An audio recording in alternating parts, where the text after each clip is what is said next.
특히 경찰이 접대 자리에 있었던 여러 장의 여성 사진을 제시했고 김 대표에게 이 대표 옆자리에 있던 여성을 특정해달라고 요구했다는 주장도 내놨다. 경찰이 이준석 국민의힘 대표에게 성접대를 했다고 주장하는 김성진 아이카이스트 대표에 대해 2차 구치소 접견, 조사를 진행했다. 김 대표 측은 이 대표가 준 박근혜 시계의 실물을 확보했다고 주장했다. 이 대표는 말이 안 맞는다며 의혹을 거듭 일축했다. 서울경찰청 반부패 공공범죄수사대는 5일 오후 서울구치소에서 김 대표를 상대로 2차 참고인 조사를 진행했다. 지난달 30일 첫 조사를 진행한 데 이어 닷새 만이다. 김 대표를 대리하는 김소연 변호사는 이날 조사에 참관한 뒤 성접대가 있었고 박근혜 시계를 받은 날인 2013년 8월 15일의 행적을 상세하게 진술했다고 말했다. 특히 경찰이 접대 자리에 있었던 여러 장의 여성 사진을 제시했고 김 대표에게 이 대표 옆자리에 있던 여성을 특정해달라고 요구했다는 주장도 내놨다. 이준석 국민의힘 대표의 성상납 의혹과 관련해 서울구치소에서 경찰 2차 조사를 받은 김성진 아이카이스트 대표.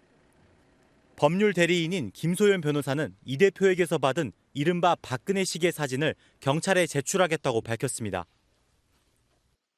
모양새, 실물 이런 거는 맞아요. 남녀 한 세트, 이준석한테 받았다는 사진 모양도 똑같고 박근혜 이름 써 있는 것도 똑같아요. 그러면서 2013년 8월 15일 이뤄졌던 성접대와 관련한 김 대표의 구체적인 진술을 언급했습니다. 앞서 김 변호사는 김 대표가 이 대표에게 박근혜 정부 시절 청와대가 제작한 시계를 받았다고 주장했다. 이에 대해 이 대표는 거짓 주장이라고 밝히며 대통령 시계라면 1년 번호가 있을 테니 누구에게 준 시계이고 누가 언제 저한테 줘서 본인이 받았다는 건지 확인해보자고 반박한 바 있다.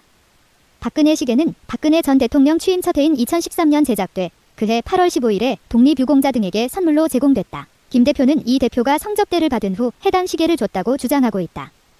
이에 더해 김 변호사는 아이카이스트 직원이 박근혜 시계를 가지고 있다는 것을 파악해 오늘 오전에 시계 사진을 받았고 이 사진을 수사기관에 제출했다고 덧붙였다. 다만 김 대표가 압수수색 당시 기억이 혼잡해서 그 시계가 이 대표에게 받은 시계가 맞는지 정확히 기억하지는 못했다. 경찰이 조사할 것이라고 했다. 이어 증거인멸 입증을 위해서는 공소시효와 관계없이 실체적 사실관계가 중요하기 때문에 김 대표의 진술이 상당히 중요하다며 김 대표와 변호인인 그리고 제보자인 장 이사는 직접 윤리위에 출석해서라도 혐의를 충분히 입증할 수 있도록 진술하겠다는 입장이라고 말했다. 경찰은 실제 성접대 여부와 구체적인 횟수, 시기 등을 특정하는 데 집중하는 것으로 알려졌다.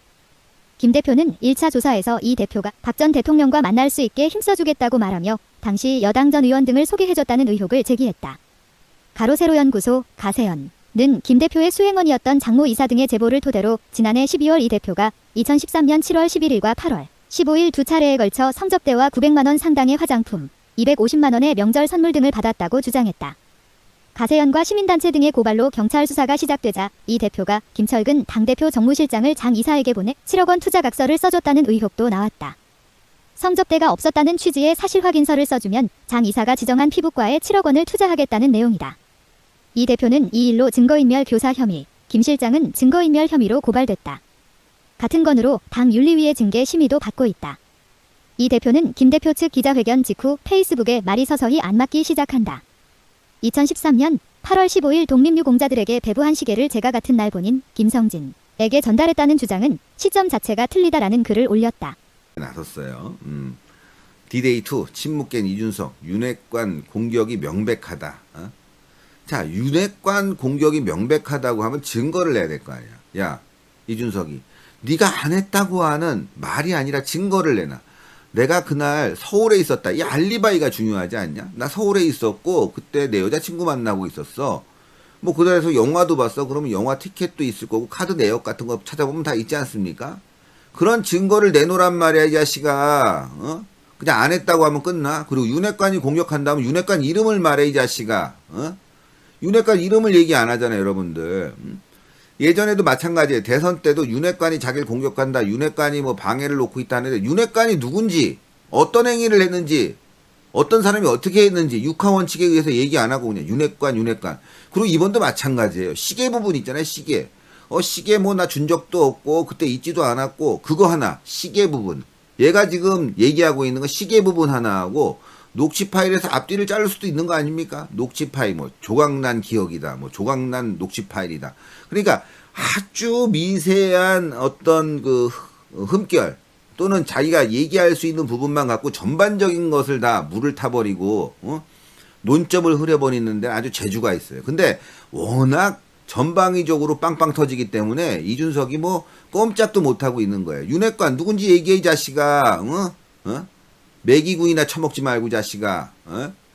윤핵관이라고 얘기하는데 이 얘기 뭐 기사 소개할 것도 없이요. 아무것도 없어요. 윤핵관이 누군지도 모르겠어 난 솔직히 이제는.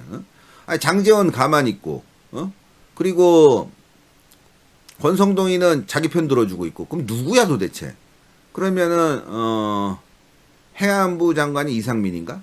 이상민은 행안부 장관으로서 할 일 하는 거 아니에요? 이준석이 혐의가 있으니까 경찰이 조사하는데 뭐 직접적으로 전화해갖고 어떻게 해라 하겠어요? 그게 직권남용인데 다 깜빵 가는데 그렇게 하겠어요 여러분들? 안 그렇습니까? 못해요 이제는. 못한다고. 그러니까 윤핵관이 누군지를 얘기를 해야 되는데 못하는 거야. 이게 뭐냐? 윤석열 공격입니다. 이게 윤석열 공격. 악질이에요 악질. 이준석이는